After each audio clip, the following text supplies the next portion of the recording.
Okay, this is going to be a glass ornament. Starts with one gather, roll in the white. I think it's 2 rolls in white, but you're not going to see that. We only did one. We melt it down, and now we'll go for the amethyst. It looks kind of blue, but it will be purple towards the end.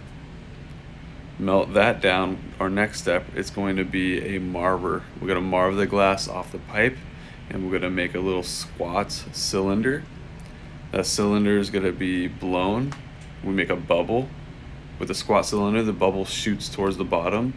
We're going to stretch it by hanging it a little bit, and we're going to go back to the marvering table, and we're going to marver level. This preps it for the optic mold.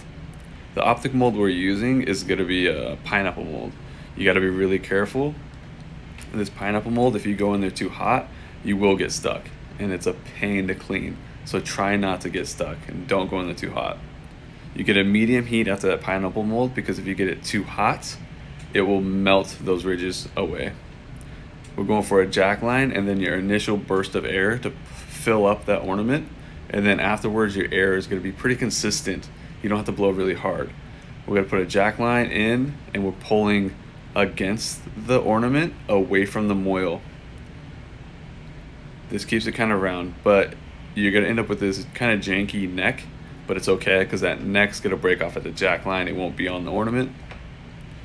When you break the ornament off, it's going to be really sharp up top, so we're going to have to put a hook on it. We'll cap it.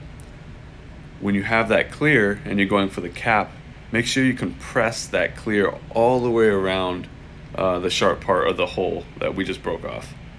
We're going to pull up, and we're going to cut it off with our diamond shears, all right? And then loop it around with some tweezers. And I know this looks easy, but we have years of experience. And there you go. You have a hook, and you can hang that on a tree, no problem. The next shot will be amethyst. There you go. Thanks for watching.